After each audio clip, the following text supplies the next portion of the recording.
Today we continue on Talk to Me in our series that we've been doing all this year. One of my favorite subjects is the human soul.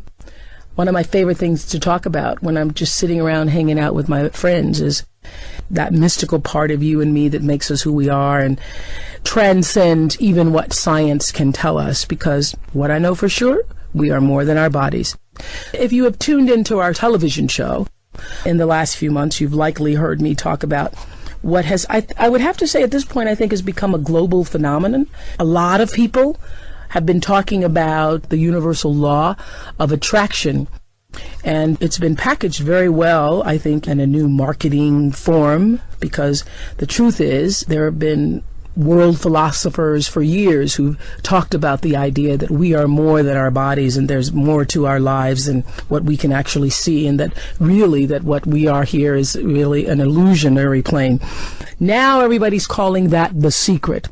The secret is, in fact, a universal law. I'm really, as I've said on my show, very excited because for years, for me, the real purpose of the Oprah Winfrey Show, when I first figured out that I'd been given this opportunity to speak in people's homes every day and that was more than just a show, I understood that it was about teaching responsibility, about letting people know that you are responsible for your life. And so for years, I've been talking about some of the principles involved in the secret, and that is that the choices that you make every day, and even more so than the choices, the way you think and then make the choices, has everything to do with what your life is. And so, in essence, you are creating your reality every day. I have believed that and seen it work in my own life in so many ways. So I'm really excited that the secret has at least opened consciousness in such a way that other people have been able to at least see that light, that moment that says, you know what? I am more than my body. There are no accidents. Everything is happening for a reason. And I do have a lot of control over it. Many of you may not know that there is a secret behind the secret, and that for over 20 years, Esther Hicks and her husband Jerry have been spreading the word of that so-called secret. That's really not a secret because so many people have known it. They've been spreading the word of that to thousands upon thousands and thousands and thousands of people, teaching this art of allowing your natural well-being to come forth through the law of attraction and using the law of attraction to create a more purposeful life. It was based on her knowledge, she says, of this universal law, that she was invited to be a primary contributing expert on the secret. Esther Hicks was. Maybe you saw the original secret tape. The original secret tape, you're on that tape, Esther. Yeah. Yeah. Hi, welcome, first of all. Hi. Thanks. And so you're on the first tape, and until probably, let's see, last weekend I saw a tape and you were not on it. You were first on the tapes, and now you're not on the tapes. Can you tell us why you were on the tapes and now you're not on the tapes? Well, Rhonda originally came to us. Rhonda Burns, the creator of The Secret. Yes, darling girl. Yeah. And she was on a cruise or two with us. Where you're teaching this law of attraction. We do like Okay. 50 seminars a year and some Okay. cruises. And so I'd heard that she was there even though I hadn't met her. Okay, I clarify that just to say, oh, we were cruising together. No, there were a lot of us. Okay. A lot of us, not just the two of us. What are you wearing? I don't know. Are you going to the beach later? Okay, clarified that. So anyway, they came on board and they videotaped our entire week-long cruise, the whole Rhonda and her crew. her crew. There were a lot of them, nice Australians. And then we spent one day in another little room with a green screen behind, and she interviewed Jerry and I and Abraham. Abraham is the entity that you... Abraham is the weird part of me. Abraham is the non-physical... I'm glad you said it. Everybody else thinks that. Abraham is the non-physical entity that you use the word. That to me, they are non-physical consciousness. So Okay. I quiet my mind and I tap into their vibration, and then I speak what they say. Okie dokie. Yeah, I know. Now, okay, I'm going to come back to that. Yes. But so when Rhonda Burns and her crew, who were filming The Secret at the time, started taping you, is that what we see on the original tape? Yes, And that's Abraham. That's Abraham Yes, speaking there. yes. And so when I read your book, yours and Jerry's book on the law of attraction, which I just noticed is on the bestseller list last week. It is. Isn't that nice? I think that's very nice. Yes. So when I read that book, what I realized is that so much of what is said on and in The Secret, the tape, is almost directly from your book. Well, that book, we just produced that book, but it's almost a literal transcription of the early recordings we did. The first recording being Law of Attraction, the second one being the Law of Deliberate Creation, the third one being the Law of Allowing. And Rhonda had been listening to those recordings. She said to us one day, in fact, I really thank her for the idea about producing the book, because she said to Jerry one day, Jerry, I've been listening to these recordings over and over and over again, and every time I hear them, I hear something more from them. I think you should put that into a book form. And Jerry said, I've been meaning to do it for a long time. He had a lot of it already pulled together. And Jerry, your husband? Jerry, my husband. Yes. So that's how that book came about, was The Law of Attraction. The Law of Attraction book.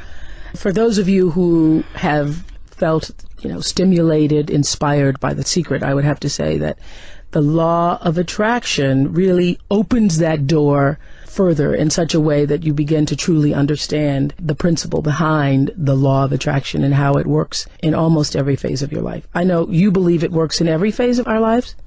I do. I believe that the Law of Attraction, that everything is about that. And once you understand the Law of Attraction, and you are looking not only at your own life, but anybody else's that you have, that you're up close enough to really know what's going on, you can see that everybody gets exactly what they're offering vibrationally. Well, the criticism of The Secret, which, and I'm using the words interchangeably today, but clearly I know the difference. The Secret is, as I was saying earlier, I think, and there are people who say, well, no, is it marketing? I think I saw some article. Is it marketing or is it real? Well, the truth is, it is marketing. It has been marketed and packaged in such a way that people, of our generation, of this time, can receive it in a way that perhaps they couldn't receive it with other philosophers or, Yes, and because of Law of Attraction, because so many people are asking, our contrasting experiences are making us ask more powerfully than ever before, and so more people are asking.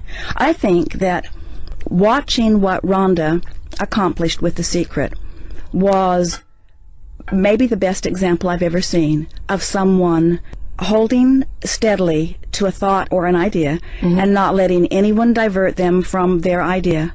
And Law of Attraction. Now you see things that have manifested that she was talking about. Things like it was going to be a worldwide phenomenon and people around the world would benefit from it and everyone would be uplifted by it. I think that what happened with The Secret is a really good example of someone deliberately applying Law of Attraction.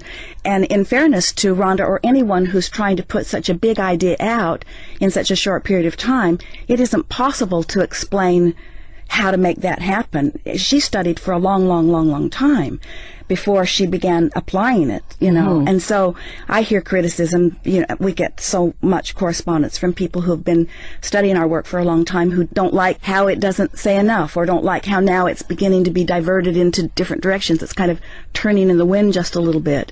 Jerry and I always say, in fairness, what a wonderful thing this is, what a wonderful icebreaker it is, and anybody who wants to know more, there are a lot of people teaching what to do. Yes. I think it's exciting that we're at a time where people begin to ask those questions about, what is my life? It's so exciting to me that people are beginning to understand that they can do it themselves. It's all about self-empowerment. Okay, well, let's go to some of the criticism immediately, because I thought when I first watched The Secret, I was excited about it because I thought, oh, wow, this is great because people are going to realize that things aren't just happening out of order, right, that things are really very much happening in order. Mm-hmm. And then I think the criticism has been, well, if things are happening in order, if you're really attracting everything into your life, then when you have cancer, you attracted that? These are questions I really want you to put to Abraham because they explain it so much better. Those are hard questions, but everything that everyone is living is coming in response to their vibrational output. But most people don't know what they're doing. Okay, even children. So bad things happen to children who are innocent, children who don't know, children who don't know about their vibrational output. Yeah.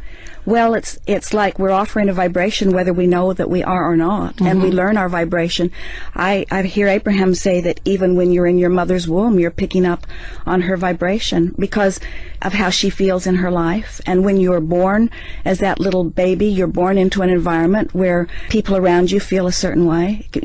We see it even as we move about this nation, that there are neighborhoods that you can just feel how those people feel and their lives reflected, and then we see neighborhoods that you can just feel how those people feel and their lives reflect it. And so I don't think anybody's saying that, Abraham says and Abraham is the higher consciousness entity that you channel. Abraham's the broader perspective. Abraham is source energy. The way source energy coming from the source. And we all have access to it. Yes.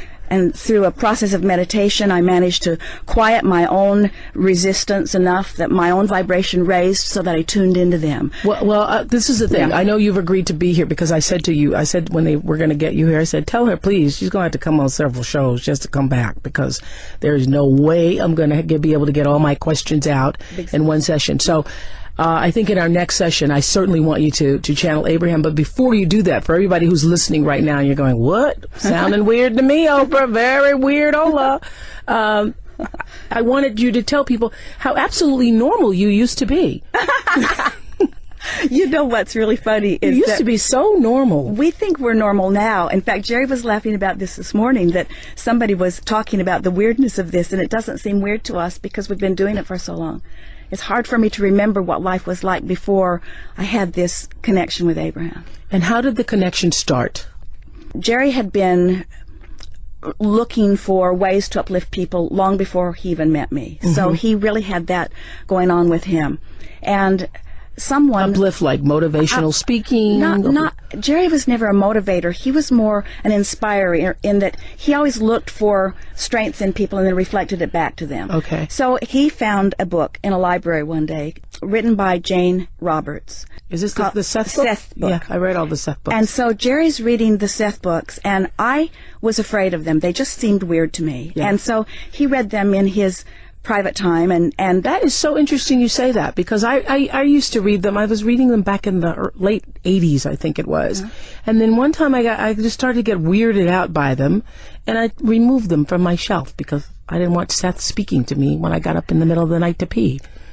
Well, I don't know. I think what made me feel strange about it, there was a very odd-looking picture on the back of the book. Yes. And it just kind of, and so Jerry was wise. Yeah. Jerry was wise enough not to push it at me. He just read them and enjoyed them, and then every now and again he'd say something to me from one of them, and I would say, well, that makes sense to me, until in time I became more interested in the message and not so freaked out by the way the message came. And so then we decided that we were going to try to find these people and meet with them, because now we were brimming with questions. Yeah. And so we were going to meet them, and then like days after we'd made the decision, we were going to try to find Jane and Rob so that we could meet Seth. They're the people who channeled Seth. Right. Okay. They never use that word, though. I don't even like that word because it means so many different things. But anyway, and it makes us think you're weird. It does do that. Yeah. But anyway, so we were in a little sandwich shop next to a bookstore, and a person said to us, just out of the blue, "Have you read any of the Seth material?" Which was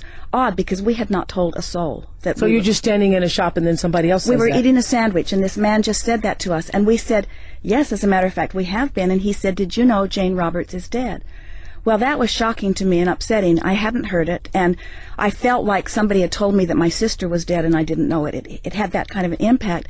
But then we thought, well, no point in trying to find them because now we can't meet Seth. And so within days, good friends and business partners in Phoenix came to us and they said, "We've got a tape we want you to hear." And we said, they were acting weird. And I said, "What is it?" And they said, "Well, it's channeled." Well, we didn't know what channeled meant. We said, "What's that?" And they... Because what were you doing in your life? Because, I just am trying to establish this, because were you the kind of couple that you're hanging out with other couples? Were they going to channelers? No, nothing like that. No, Jerry was already financially successful, so to tell you the truth, mostly what we were doing is finding a good place to eat every day and shopping. I mean, that was sort of the way our life mostly was. Nice. Yeah. Oh, that's nice. We're a lot busier now. What does that feel like? Just to be able to... it's a distant memory for me, too. Really? But anyway, so they gave us this recording, and we listened to it, and it was another woman who was speaking for another Theo.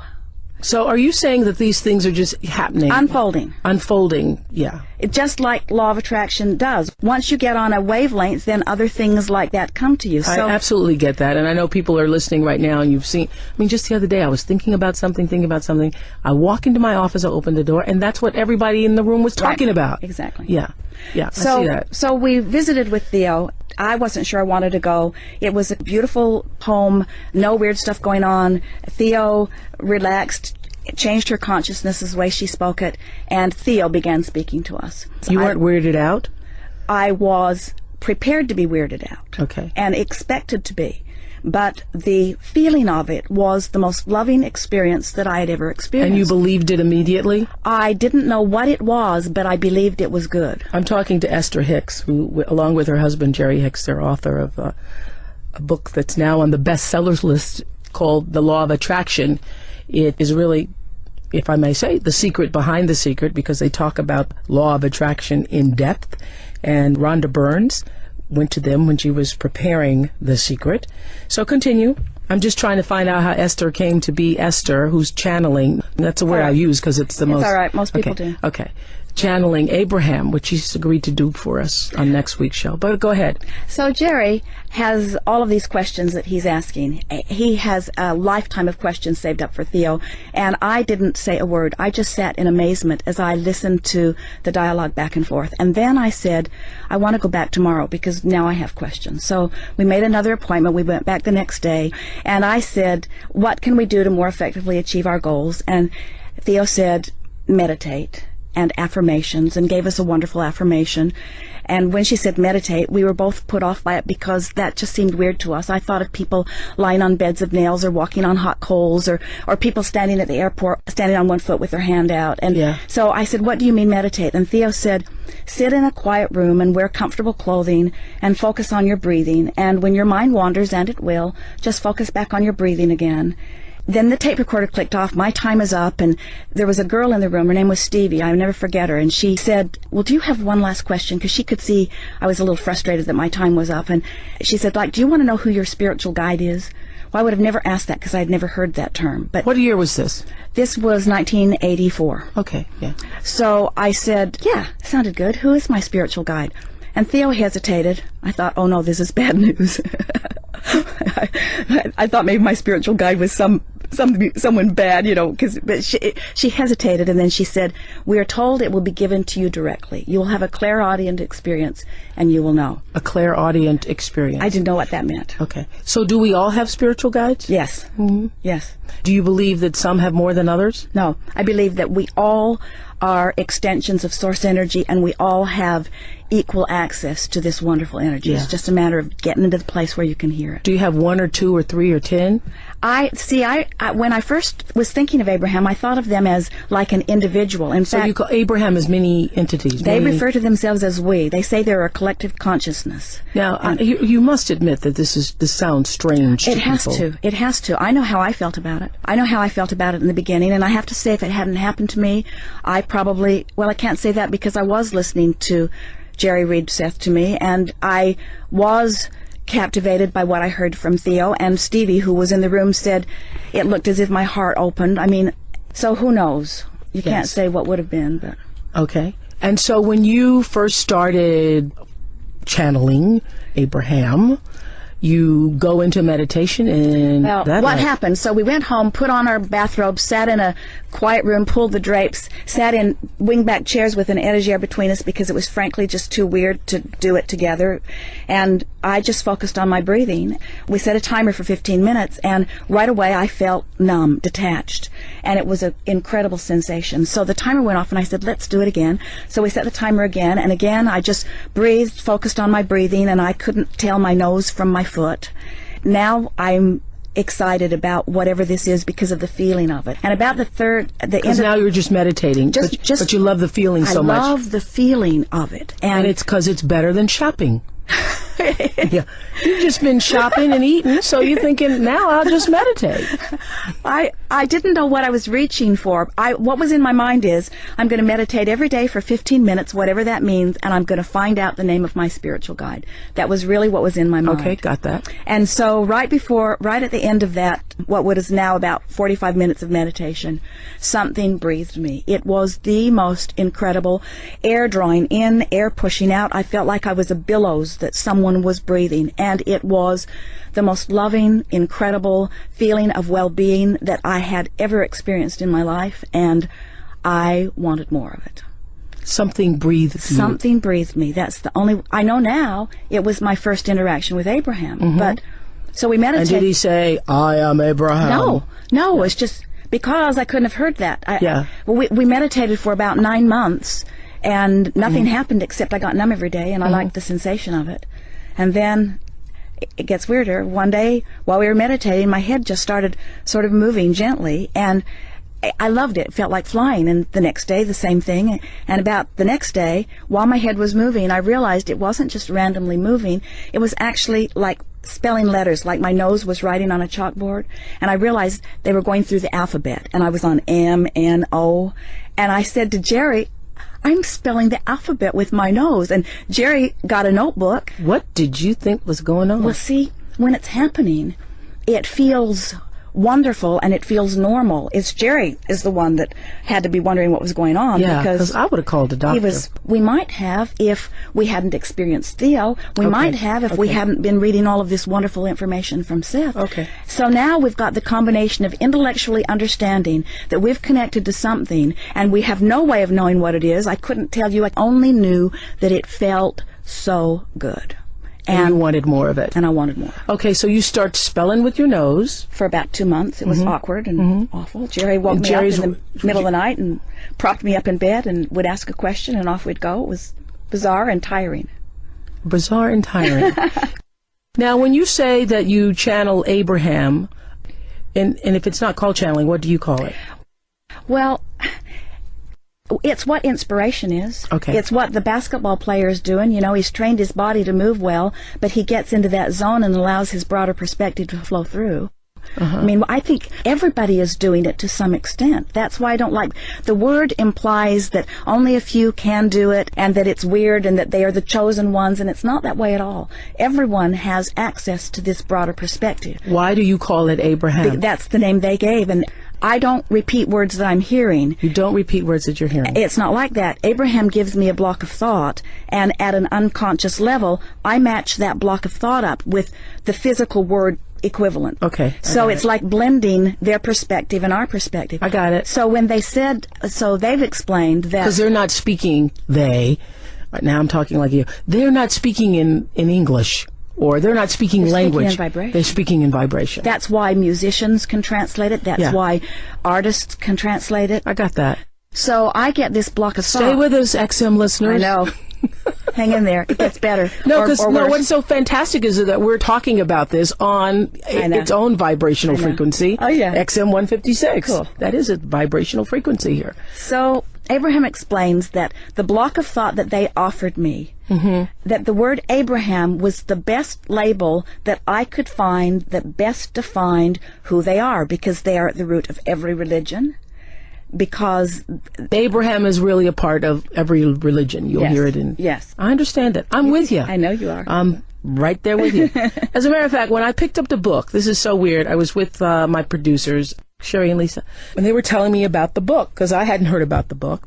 And we were at my house reading the book together one weekend, and I said, I bet you Esther has something to do with this. I bet she has somehow thought of this and is calling me in.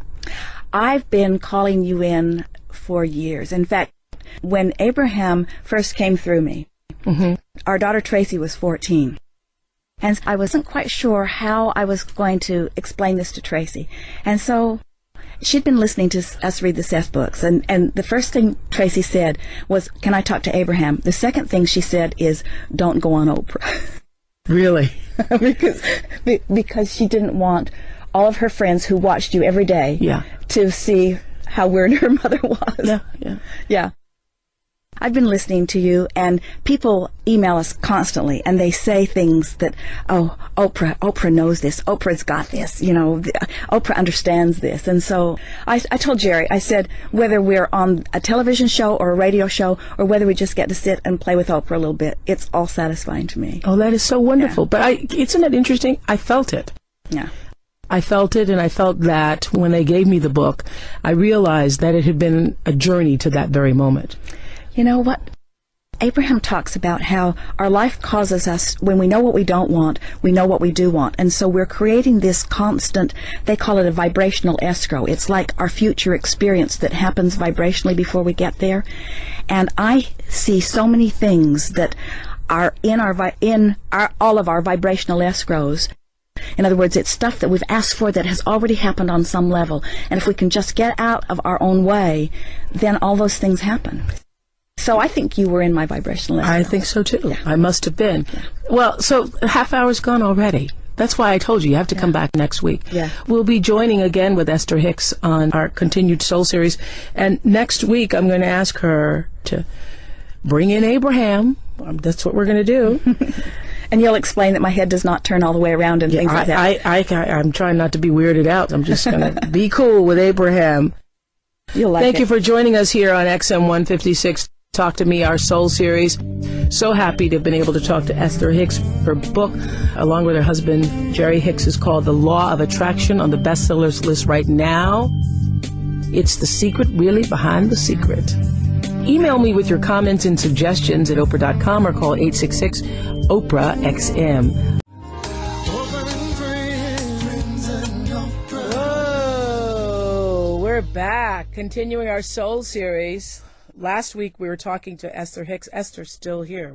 Esther Hicks, author of The Law of Attraction. She and her husband, Jerry Hicks, wrote that book along with Asking It Shall Be Given, Amazing Power of Deliberate Intent. Yeah. And those of you who saw the original Secret tapes, you will see Esther on the original Secret tapes. As we were saying last week, she's no longer on the tapes. I never let you answer why you're no longer on the tapes. We started to ask that question. Well, Rhonda said to us that because of the contractual agreement that we had with her, that supposed to get 10%. That's what I read in the New York Times. It was 10% of the DVD sales and 5% of any profit from it. And when we began it, we honestly did not believe that there would be any profit at all, because it was a television series in Australia, and our intellectual property rights attorney told us not to expect anything, and we didn't. So we were thrilled with what came from it. But she said that they were not able to market it, maybe because Abraham's too weird. I don't know. She never explained to me why. They weren't able to market it with... Abraham is the entity that vibrates, and then she speaks. There you go. The vibration. I got that. Yeah. And that it would be necessary that we sign over our intellectual property rights for the material, or they would have to edit us out. So it was a simple decision for us. And then we began receiving so many emails from so many people that were so upset that we were no longer in it. So we wrote a letter to try to explain, because we didn't want people to be upset about anything. Yeah. There isn't anything, nothing went wrong. Everything's all right. So there's no feud or anything. You know, I understand why Rhonda did what she did, I think, and it is better for me to try to understand, because pushing against something isn't good for me. Right. And I love her. She's adorable, and our books are really doing well. But there's no question about it. The emphasis on law of attraction has turned a lot of readers to that book. No question about it. Yeah, I happened to see it on the New York Times bestsellers list the other day, and I went, whoa, some other people are being attracted to the law of attraction. It's nice, huh? That's very nice. So at the time when you were removed, were you or Jerry, were you upset about it in any way? It was a really painful experience for me, because it felt to me like we were drawn in one way and utilized and then sort of discarded. But feeling sorry for yourself is not a healthy state of being, and so I'm like way over it. Yeah, really? Yeah, we've just been looking at the positive aspects of it. And the positive aspect of it is, I'm sure you see this, lots of other people are being introduced to your work, even though you're no longer on that particular tape. In fact, 2 or 3 people said to me recently that people are saying to them they're excited about The Secret, now what? And then they offer them our book because that kind of tells them what to do next. Yeah, what to do next. Yeah. What's interesting also, too, about your book, which I really liked very much and I've underlined, and as I was saying last week, when my friends and I, when it was first given to me, we all read together, and I'd say, I'm on page 63. What page are you on? We're on page 82. Let's underline that. We're all talking about it. Your book does not put as much emphasis, and I think one of the criticisms right now of The Secret is, and I can see why people criticize it, is that it's all about getting rich. There's the moment in The Secret where I think somebody puts the check on the ceiling and they're talking about money, money, money, money, money. But as I was reading the law of attraction is about how everything is coming into your life. That's right. Based on the way you're thinking, and not just about money. Do you think that the emphasis on money and getting rich and having boats and planes and bicycles has hurt it? Well, maybe, but in fairness, as we watched her production unfold, and the original Secret, I haven't watched the second one, but the original one, she had a balance. She had people talking about money and people talking about health and other things. I think her intention was to cover everything. But we have recordings on all of those things too, and the ones that are about money are the ones that outsell all of the others. That's the thing that people seem to think will solve everything. We know that it doesn't. I have to say too, I think that's why people are so attracted to The Secret, because they think it can help them get rich. Some people do, anyway. The Secret. Sure. So today we're talking about, and with Esther Hicks, who's the author of The Law of Attraction, and also I Like Asking It Shall Be Given. That's on my bedside right now. Not that I really need to ask for anything else. I'm doing okay. Well, though, you never stop, do you? No. I mean, there's always something more. One of the things I really got from reading The Law of Attraction, your version of it, is that what you can ask for, and what I've been asking for and also receiving, is more joy, because ultimately that is the ultimate success. That's it. More joy. That's it. That's what it's all about. And so to have more joy even in all the things that you already have and all the things that you already do, to do those things deliberately with joy. Oh man, that's the best of all of it, isn't it? Yeah. Yeah. That's a great ask. Yeah. One of the other things I liked about what you wrote in The Law of Attraction, you and Jerry, is that we do not want to alter your beliefs. And I just wanted to say that because many years ago I was doing on my show something called Remembering Your Spirit, and I was so attacked by it. I believe that it was a way of introducing people to the best part, the higher part of themselves, remembering your spirit. And every day for about 5 minutes we'd take a moment and we'd have people look at their lives differently, spend a quiet moment and so forth. And I received so much criticism about it because some people thought I was trying to tell them what to believe. Right. I really wasn't. I was just saying that who you are is so beautiful. Just spend some time with that and let that evolve to its high self. But I love in The Law of Attraction, I think it's on page 21, where it says, we do not want to alter your beliefs. What does that mean? Again, I want you to ask Abraham that, because that is them saying it. But what I hear Abraham saying to us is that everyone gets to create their own reality. And Abraham's not interested in telling us what we should create. They're only interested in showing us how we go about creating what our life path is about. Right. I'm going to ask you to bring him in a moment, but I just want to You'll read be glad. them. We want you to know your value, for in the absence of that understanding, you do not attract the legacy that truly belongs to you. Because in your lack of self-appreciation, you deny yourself your natural inheritance of continuous joy. Now, I read that, and I think about all the difficult things that are happening in people's lives and difficult things that have happened to me. So is it your belief or understanding that we're all here, everybody's supposed to have continuous joy? Yes. What about the yin and yang of life? Well, the contrast is what helps us to define from our personal perspective what it is we want to create. And once that explodes in us, if we would just turn our attention to that, we'd get that. But somehow, most of us, it's like getting back to money, we'll say, I don't have enough money. Well, every time we know that we don't have enough money, we ask for more, and when we ask, it is given. But we keep beating the drum of, I don't have enough money. And yeah, I said this on a show, that what you see people saying all the time is, if I could only make it to the end of the month. I've heard people say that. If I could only just make it to the end of the month. And you do. Yeah. You make it to the end of the month and you don't have more.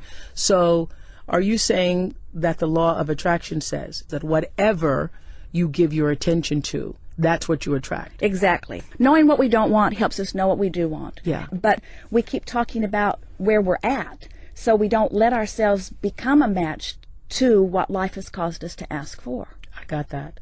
You say also in the Law of Attraction, page 25, once you understand that all people, circumstances, and events are invited into your experience by you through your thought, you will begin to live your life as you intended when you made the decision to come forth into this physical body. And so an understanding of the powerful law of attraction coupled with an intention to deliberately create your own life experience will ultimately lead you to the unparalleled freedom that can only come from a complete understanding and application of the art of allowing. It's so much fun. See, law of attraction's working all the time, whether we know that it is or not. But when we deliberately set forth an intention and we deliberately try to hold our thoughts on that by paying attention to the way we feel and guiding our thoughts that way, then to watch things begin to unfold, that's when life's really fun. I got that. Yeah. I'm talking to Esther Hicks here, who is, I'm saying today, the secret behind the secret, because she was a big part, she and her husband Jerry, of the creation of the DVD that Rhonda Burns did.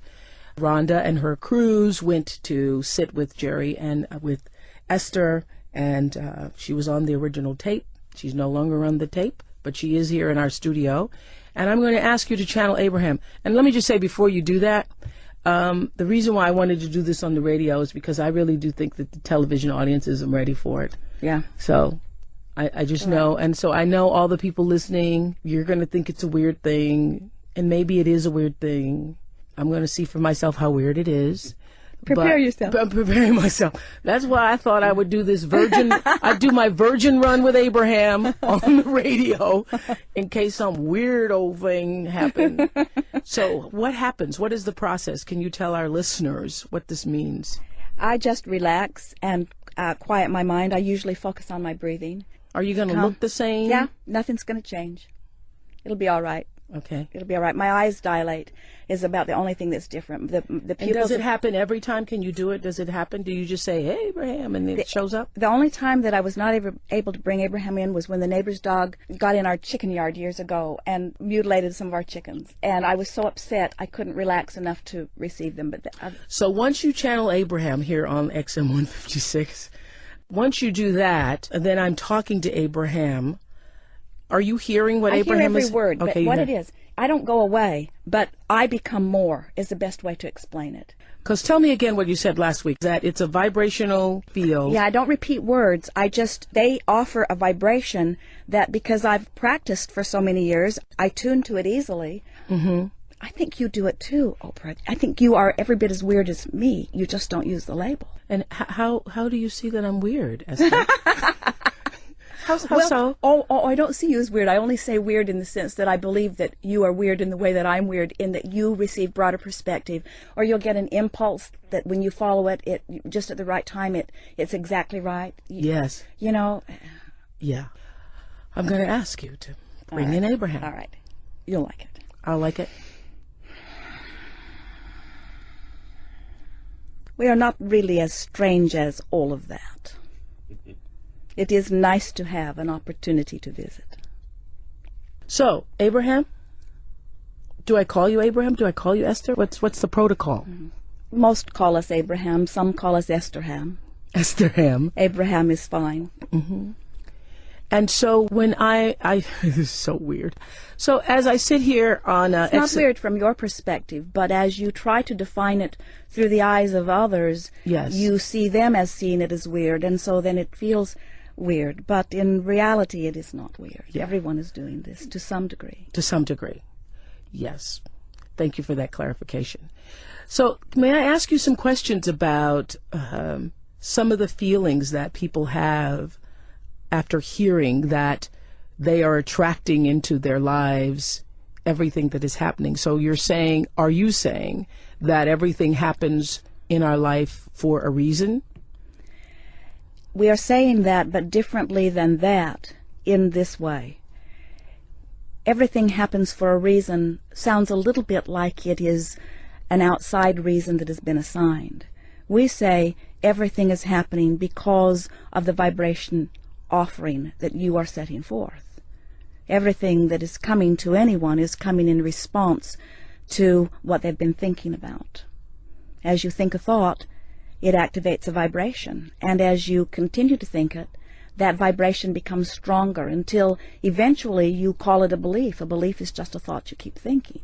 And once you have activated a vibration enough that it is dominant within your vibrational patterns, then law of attraction matches it up with things like it. So that's why the law of attraction is that you bring into your life that which is unto itself. That is it exactly. Then why do such bad things happen to people who are not thinking about those bad things? Well, the best way to describe that is by saying to you that the thoughts that they have been thinking have the same vibrational essence. In other words, someone might say, I did not think about that specific thing. But there is no question, if something happens, what you are living always matches what you've been offering vibrationally. There are no exceptions to that. So the confusion comes in where what it means is people are offering vibrations that they don't know they're offering because they've been thinking thoughts. The thoughts are normal. It's like even what's going on in your nation today. There are so many thoughts that are fear-based, and people accept them as normal, but they are not good for people to think those thoughts. For instance, as you are thinking about terrorism and worried about it coming to you, wanting to be aware of what color the terror alert is today, and things of that nature, as you hold your thoughts upon those things, in time they begin to feel normal. But why shouldn't we feel a sense of terror? Because we've experienced terror in this country. That's what was the purpose of 9/11? Things do not happen because something outside of you is assigning you a lesson. It is that as you are living life, your response to life causes you to offer vibrations that then law of attraction responds to. So it's a little tricky to say that 9/11 happened for a reason unless you understand that it was the culmination of a lot of people giving a lot of thought. In other words, it was sort of a trigger point, you might say, to people feeling powerless, large numbers of people feeling powerless over a long period of time. I asked the question because the terror alerts resulted from 9/11. Yes. And that attack on our country, on our beings and our sense of security, yes. and our sense of feeling like we were safe. And so the terror alerts are there yes. as a warning to yes. people, supposedly, to say, you're not as safe as you think you are. Yes. Yes. Well, there are all kinds of things that are happening. People have cancer and people get run over by trucks. We are certainly in agreement with you that there are things out there that are happening that if you give your attention to them, you would feel those emotions of terror or fear. But what we are suggesting is that if you are able to not just look around and take what's happening as it's given to you. So something bad happens, you have a fearful response. Something good happens, you have a joyful response. But instead, you decide how you want to tune your responses. So you become a more selective sifter. You don't just look and feel. Instead, you decide how you want to feel, and then you look.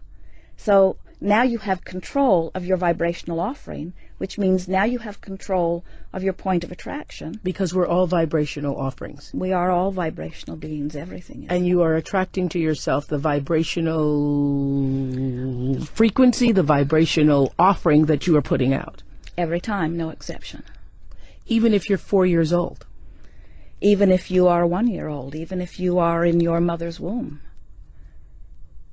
Vibration abounds, and you are you see what happens, you are so this is where we get hung up here, because I don't understand, and I'm sure many people listening to us don't understand, how an innocent child attracts being raped. An innocent child attracts being abused. An innocent child attracts being kidnapped and butchered. The first assumption that makes it hard for you to come round to understanding is the assumption that in order to create, you must have language, you must be speaking. And so if a child is not speaking, then they must not be attracting, where what is happening is you are attracting as your animals do. Even though they do not have language, they are communicating in very powerful ways vibrationally. The question that you asked when we began, we want to come back round to that because it is a good basis for this.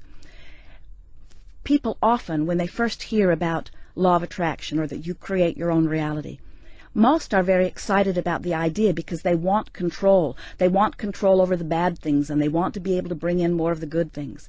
Then, soon after, as they discover that control of their own experience means control of their own thoughts, then they're not so sure about all of that because it's not an easy thing to control one's thought with so much stimulation around. And so that's really what you're speaking to. Yes. If there is the responsibility of a parent or a mentor, it would be to teach the child that they have guidance within. And if they're listening to the guidance within, they could not comfortably ever settle on the thoughts that would then attract something unwanted. Okay, I'm here on XM 156, trying to attract a very good vibration here, talking to Esther Hicks, who is channeling Abraham on the show. And my question to you, though, is not about the vibrational. I understand the whole vibrational frequency Yes. thing, and that's why I feel that in terms of The Secret, that it's a great tool. We agree. It's a great tool. But I don't think that it's an answer to every single question in the world because there are many other universal laws at play. Everybody's born and everybody is going to transition. Everybody comes to Earth. Everything that comes to Earth eventually takes another form and moves through the earth and out until wherever we go. I should ask you, where do we go? You withdraw your consciousness from this physical experience and you reemerge into non-physical, and you feel yourself as the culmination of all that you've become. It is an exhilarating experience in one fell swoop to leave behind all doubt and fear and worry and self-denial and to become in one moment the full recognized being that you are.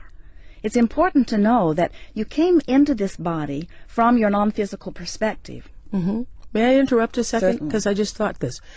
Are we making too much of the whole body thing? Are we kind of caught up on it because that's what we are? Are we making too much of it? And so people say, for example, this person has a bad life, this person has a good life, and the way we define good life is by how many things you can have, and bad life is that you didn't have as many things. And I ask that question because as you visit different parts of the world, I see people with absolutely nothing who are far happier than most of the people that I see that have lots and lots of different things. So are we in the wrong frequency? Are we thinking the wrong things about what is good and what is not? Well, it isn't wrong to seek material things. You are physically manifested. You have a material body. And so it is right that you would want to surround yourself with things like that. But what happens, whether you are in an environment where there is very little stimulation about wanting things, or whether you are in an environment like this where there is so much stimulation about it, the important thing to understand is that whatever life you're living, your life is causing you to define what it is you are wanting. You're constantly emitting these rockets of desire as you sift through the contrast of your experience. It's not a complicated story to unravel, and we can give it to you in a very short period of time if you're wanting it. Please do. So, you are source energy, every one of you, and you make the decision to come forth into these physical bodies because you know that this leading edge experience on planet Earth is the leading edge experience, not just for man, but for that which man calls God. So as you express yourself forward into these physical bodies, the environment that surrounds you and the contrast of it helps you individually and uniquely to define what you desire. And as that desire is born within you, even before you can put words to it, it radiates from you like a rocket, and the source that was you before you were born follows that rocket and literally becomes the vibrational equivalent of every hope and desire and dream that every one of you dream. So out of the contrast is born the anew, the renewed, the expanded version of life. We like to refer to that expanded version of you as your vibrational escrow. It's who life has caused you to become. But most physical beings, even though life is causing them to become this, they stand looking at what they have rather than looking at who they have become. So they affect a separation between who they have now become and who they are letting themselves be. But the source within them always calls them toward it. That's why when you feel enthusiasm, you are on the same vibration. Joseph Campbell said, follow your bliss, and we think those are the best words that have ever been offered. But sometimes you cannot get a whiff of bliss. If you are in despair, if something bad has happened, if you've witnessed something, and someone is saying you should follow your bliss, even though Source is calling you, you can't hear it because the vibration of where you are and the vibration of Source is different enough that you can't hear it. Not that it isn't calling, but you can't hear it. So, do you know what the call of Source sounds like? People say it must sound like harps and angels. No. We say it depends on where you are. If you are in appreciation, the call of Source feels like elation. If you are in despair, if you feel powerless, the call of Source feels like rage. If you are in rage or anger, the call of Source then feels like frustration. In other words, it's a slight improvement from where you are is what the call of Source always sounds like. So 9/11 came out of so many people feeling so powerless for so long that the next logical step for them was something. We always say we want to call you through the rage and revenge so that you don't act on it, but it is a logical place to be. If you've ever been depressed, you know how much better you feel when you get mad. And your friends don't want you to be mad. They liked you better when you were depressed. But you've got to admit, at least you're breathing now, you do feel better. So everything about coming into alignment with who you are is about closing that gap between whatever you're focused upon in your now experience and who you really are. Well, this has been very interesting. Very interesting. Thank you, Esther Hicks. Thank you, Abraham. But it's time to wrap this chapter of our exclusive Soul series here on Oprah and Friends XM 156. Fascinating to me. Next week, more on how we can apply the law of attraction in our own lives, which I know lots of people are talking about these days. And does it work or doesn't it work? And does it make you a victim if bad things happen? And find out if there are other universal laws that also will help us begin to live a more purposeful life. Oh, hey, welcome back. We're still talking to Esther Hicks. I can't get enough of her, who's written the book, The Law of Attraction. Those of you who are stimulated by The Secret or have questions about The Secret, that's a great follow-up book to open the door, expand your thinking, really understand and to be able to begin to put into practice the law of attraction. Last week, Esther was here, channeling Abraham. I have to tell you, I couldn't tell the difference between you and Abraham. I have to tell you. Oh, that's cool. Yeah. You don't find him a lot smarter? No, I think you've been listening to him for so long. You're getting it yourself. I think I do have it. But they do have a clarity that I don't have. A clarity. I think I noticed that there is a difference in articulation. I mean, I think sometimes the words feel a little sharper, more succinct, more direct. That's what I feel. What does that feel like to you when you're doing that? It's the best thing I ever do. Them flowing through me. It's like flying. I love the sensation of it. Really? It's the feeling of utter well-being, and it's the feeling of knowing everything. Yeah. Yeah. And you say utter well-being because how do you know what your state of being is? To me, it's the absence of anything that's bothering me. Yeah. Utter well-being. It's just that feeling, that everything's fine and that everything's all right. And it's a feeling of elation. So as I sit here talking to you, I wondered when I read yours and Jerry's book on the law of attraction, which is now on the New York Times bestseller list. This is written so beautifully through the words of Abraham that you say, that you channel. And I'm wondering, because you know all of this now, do you ever have a bad day? Yes.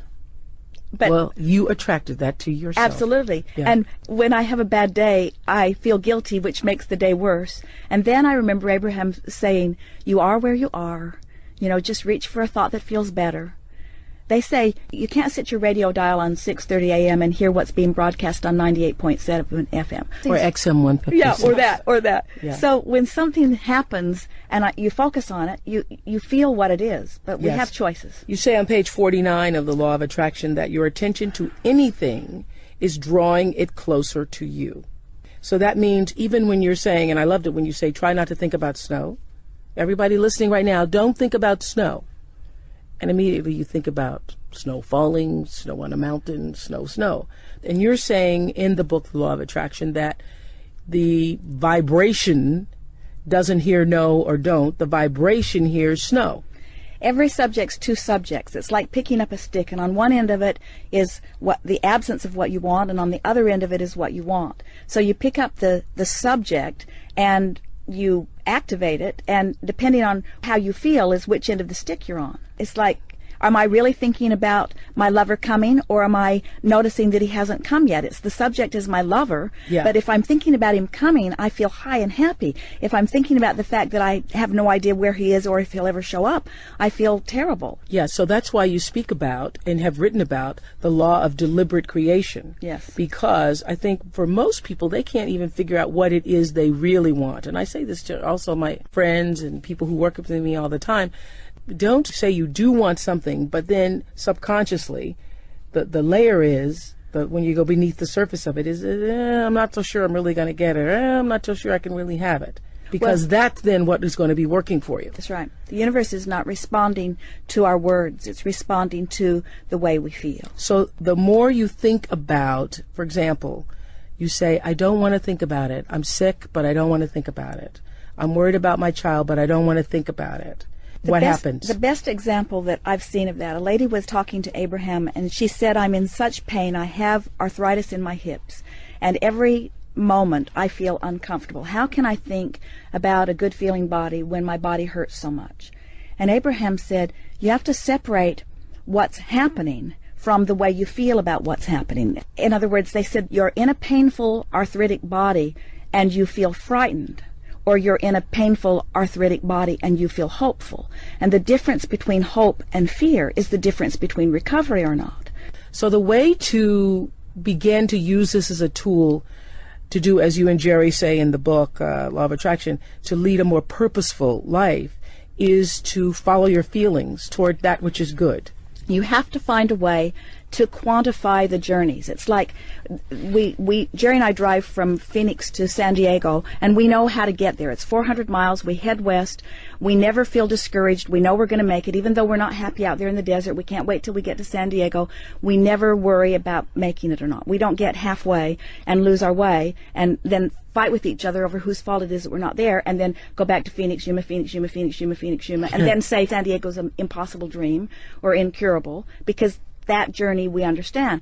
But sometimes people who are sick, who want to be well, they're well along their way to wellness vibrationally. Abraham said 99.99% of every creation is completed vibrationally before there's any physical evidence of it. So we're well along the way to our recovery, but then because we can't see the evidence of it, we go in for another test or whatever, which gives us bad news, and then we turn around and go back to Phoenix. So Esther Hicks, author of The Law of Attraction that we're sitting here talking about here today, so the source is calling you, and it's up to you to be able to figure out what the calling is, or is it up to you just to decide what it is you want? It's like Kate is 5. We played with her in the hotel room a couple of months ago. She hit a little car, and then it was our job to find it. And she'd say, you're getting warmer, you're getting colder, you're getting warmer, and we found it every time. And it's the same sort of thing. Somehow we've got separated from our understanding that an improved feeling is moving toward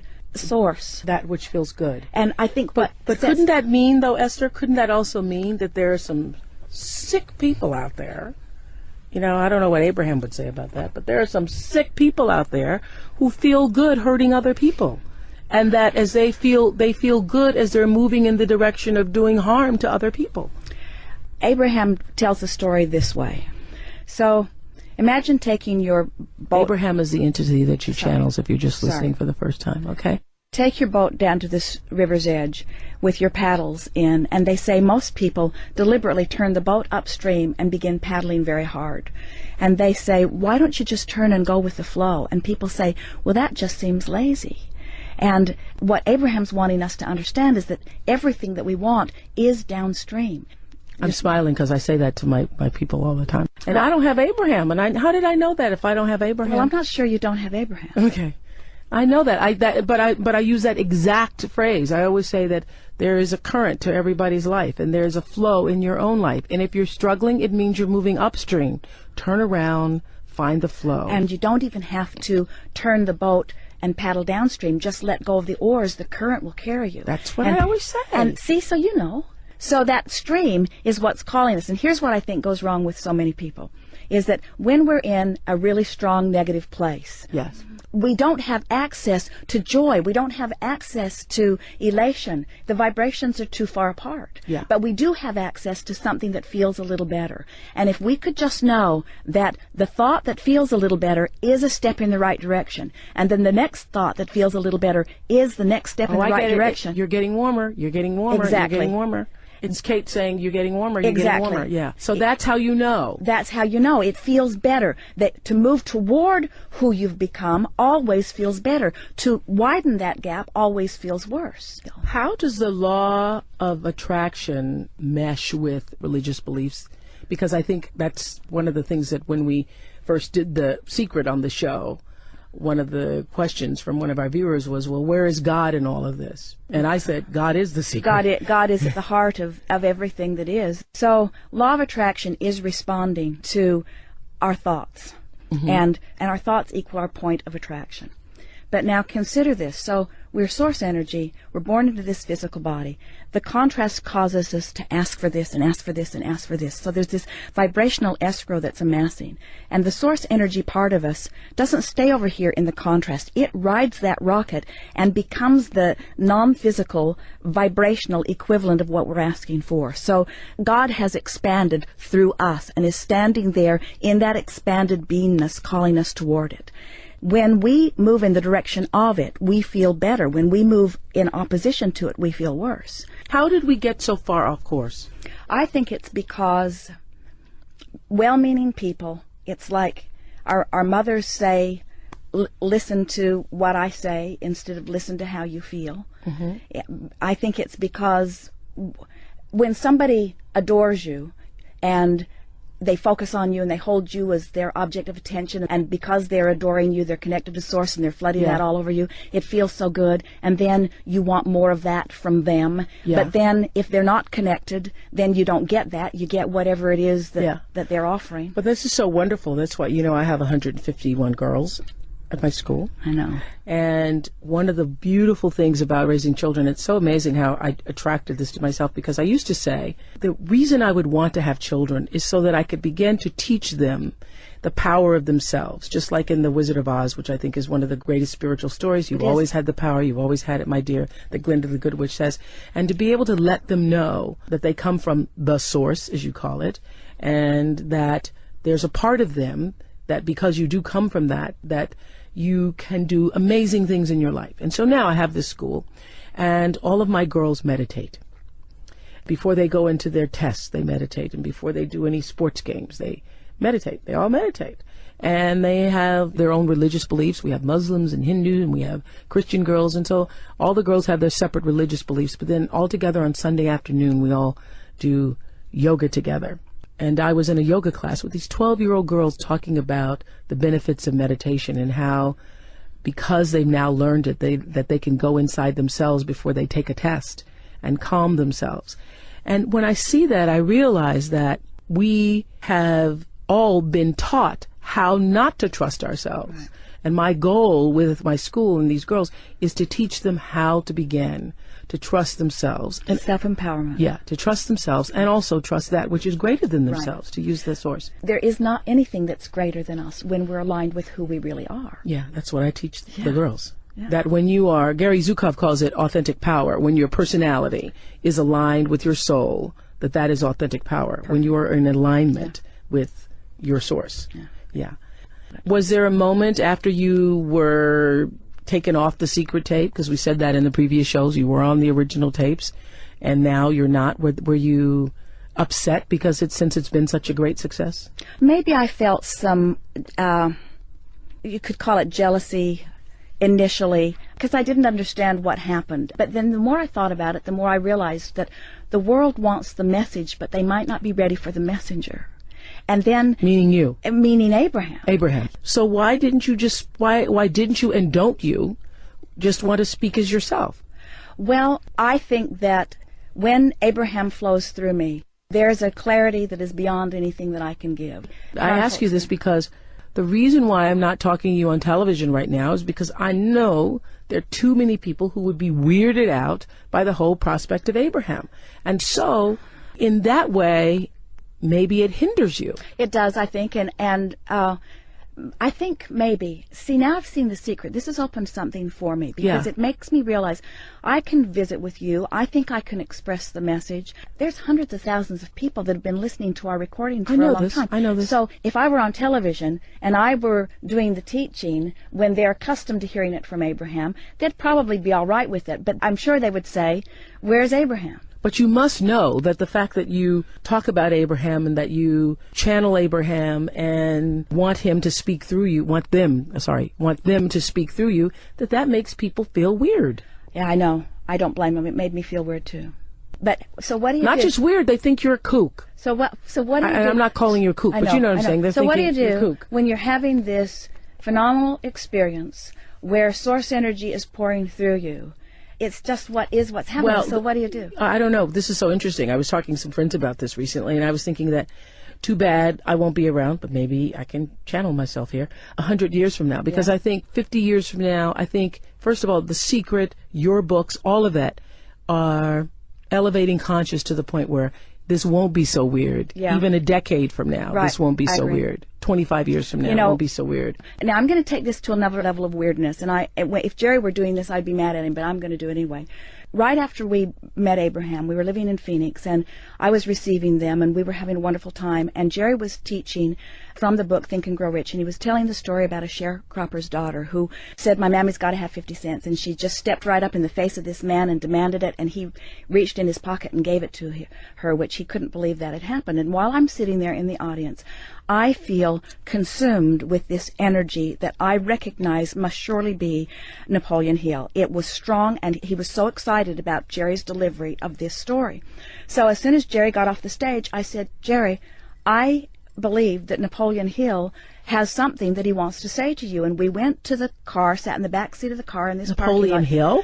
I know, I'm sorry, but it's... Okay. You know, no one's dead. Okay. You know? And so Jerry has activated this by his lively expression from this book, and so this energy is now interested in what we're talking about. And Jerry asked Napoleon Hill, "What would you have done differently?" And Napoleon Hill said, "I would have told where I got it from." And Jerry said, "Why didn't you?" And he said, "The book would have never been published." So then... Napoleon Hill, author of... Think and Grow Rich. Yes. So then years go by, we receive Abraham. I had never heard the word law of attraction. I'd never read any of this stuff. Abraham encouraged me not to read because they didn't want me to worry about where I was getting anything. So we're bipping along, we're doing our thing, and then my dad died, and so we went out to the funeral, and Jerry doesn't go to the funeral, he goes to the bookstore, and he finds this book, Think and Grow Rich, and it's a weird-looking book, and he picks it up, and it's the original manuscript that it was just now being published. So he buys this original manuscript, then he buys a copy of the book that he had been reading all these years and compares it line by line, and every reference to vibration, everything that's vibrational, everything that talked about the ethers, all the stuff that's like Abraham stuff is edited out of the book. The original book. So Jerry and I just thought it was so funny. So now here we've come full circle. We're interacting with Rhonda. And the reason it was edited out is because... people can't receive it. Just what you're just saying. They're not ready for it. And so then we meet Rhonda. She's Rhonda Burns, The Secret, listening to it, and now she's making a movie called The Secret. And as they are in the editing production, early in our process with them, we get this correspondence from her that Rhonda's been told that they have to edit out the word vibration. And so they edited the word vibration. And Jerry and I said, 70 years later, we're still editing out the word vibration. You're right, Oprah. The reason is because people might not be ready to understand that they are source energy in physical bodies. Yeah, and that we are vibration. We are vibration. Now, in your book, The Law of Attraction, you say an all-inclusive, never-changing set of rules doesn't exist. When I read that, I thought, well, geez, when people read that, they're going to think, well, this is in conflict with Christian teachings, specifically the Ten Commandments. Christian teachings are in conflict with Christian teachings, too. Yes. You know, well, I can't argue that. But specifically, I'm just talking about the law of attraction, saying that rules change, that people evolve, and so rules also should be evolving with people. Then, when someone stood before Jesus dripping their illness, he did not see them in their sickness. He saw them in their wholeness. He saw their vibrational escrow. He saw who they really are. Mm-hmm. And he held that in his mind so powerfully that he dominated the vibration of their being so that they were well. And then he said, go forth and tell no one. Yeah, and that's why you say in the book also, you say that the greatest thing, which that really was a sentence that changed me, that Abraham said through you, that the greatest gift you can give to someone is your highest expectation of them.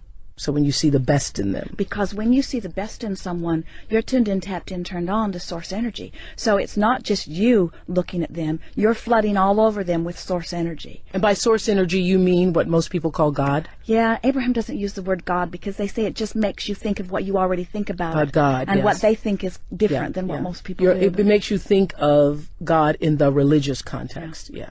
I feel so much more closer to Christ as a result of what I've learned from Abraham than I ever knew before, because I feel like I feel how he felt. I feel like I know what he knew. When he says the kingdom of heaven is within you, he was talking about this connection to source energy. I would have to say that, too, for all the people who feel that it conflicts with your religion. You know, I obviously was raised not just Christian, but Baptist, and, you know, still hold to my Christian beliefs. And I would say that everything that I've learned metaphysically has really only enhanced what I believe about that which we call God. Do you have time for a really quick story? Sure. We were doing some telephone consultations a few years ago, and there was a woman talking to Abraham, and what she really wanted was a fortune telling. And Abraham's a teacher. They don't tell fortunes. They try to empower people. And so she wasn't really having a very good time. And so Abraham said to her, let's pick some subjects and activate them, and then they'll show up in your experience, and then you'll know your power. Well, she wasn't having any of it. She said, like what? And they said, like blue glass. And then they described different blue glasses. They said, a feather. Think about feathers on birds, on hats. Think about butterflies. And she wasn't having any of it. The consultation, think about them and then see how they show up in your life. Think about them. But Abraham was just wanting to get her to talk about them with them long enough that it would activate the vibration of them. So she got off the phone, and I said to Jerry, she'll probably ask for her money back, because I could tell that she was not having a good time with Abraham because they wouldn't tell her fortune. So then we were in La Jolla, and we went to George's Restaurants, which we found because of you, and ate that wonderful soup. So anyway, we were on our way to George's, and we parked the car, got out of the car, and right in front of me was a store that I had not been in before, and we got clear in the back of the store.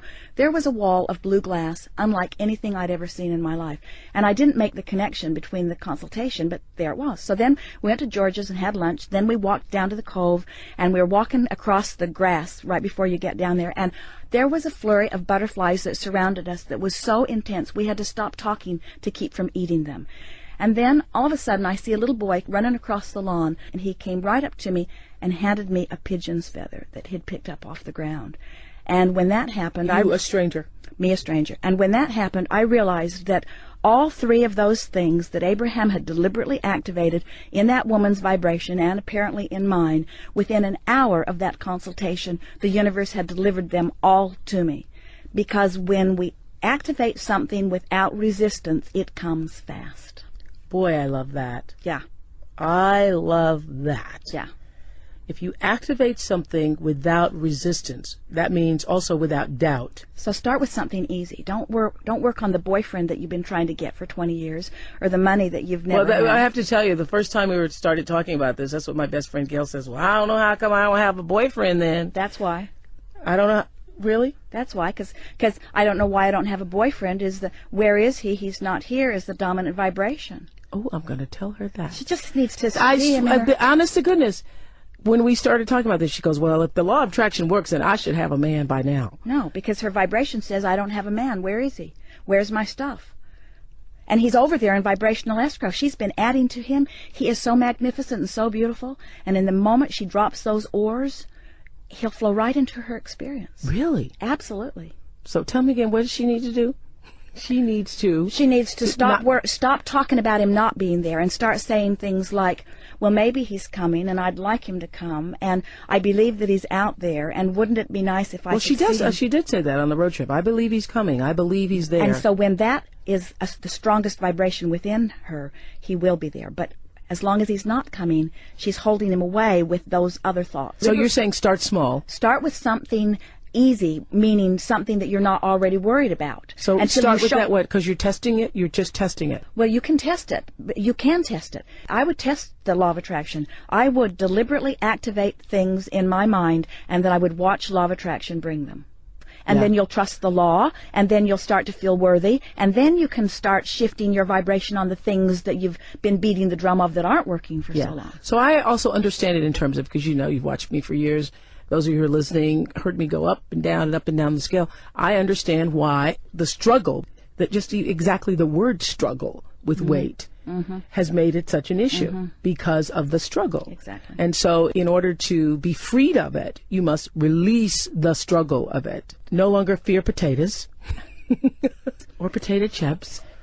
No, they're going to make me fat. They're going to make me fat. As you're eating them, they're going to make me fat. Or getting on the scale. As everybody who's listening, you've done this. You get on the scale and you feel worse. The numbers make you feel worse, and then you decide, well, okay, I'm just going to eat to make myself feel better. Yeah. So you can't get the thing that you are worried about because the worry is the indication that you're offering the vibration of the lack of it. Okay. Worry isn't keeping you from it. It's your indication of where you're vibrating. Because the thought creates a vibration, and the good thoughts create good vibrations. Let's see, how can I say that? Good vibrations. The vibration, what we're always feeling is the vibrational interplay between who we really are and who we're being in this moment. So life caused me to want to be prosperous, let's say, but I'm beating the drum of I can't pay my bills today. Okay. The emotion that I'm feeling is the relationship, it's the vibrational discord between who I really am and where I'm being in this moment. So by reaching for a thought that feels better, I tune myself up that vibrational scale into vibrational alignment with the money that is waiting for me, or the lover that's waiting for me, or whatever is waiting for you. So what I've been saying for years, I've known this because when people ask me, how did this happen to you? How do you have this life? I have understood that I am where I am and who I am because I really believed when I was a child. I was told that I was God's child. I used to call him my daddy. Jesus, he's my daddy. So I really did believe everything that I was taught about the kingdom of heaven is at hand, and asking you shall be given, and greater things than these that I have done. I really, really did believe that because that's really all I had to believe. So I grew up thinking that I could be whatever God wanted me to be. Isn't that a nice thing for you to know? Don't you want everybody to know that? Yes. I do too. Yes. I do too. Yes. And that's why we are where we are. Yeah. It's a joy just to have been able to share this time with you. It was great fun for me. Thank you for coming, and bringing Abraham and the gang. Yeah. They had fun too. Esther Hicks, The Law of Attraction, on the bestsellers list right now. It really deeply defines, explains, and opens the door to all of the notions of the secret. So I'm really happy to have been able to have the book. I underlined it so many times that I now need a new book. Thank you so much for being with us. Thank you too. On our Soul series. Next week, more on how we can apply the law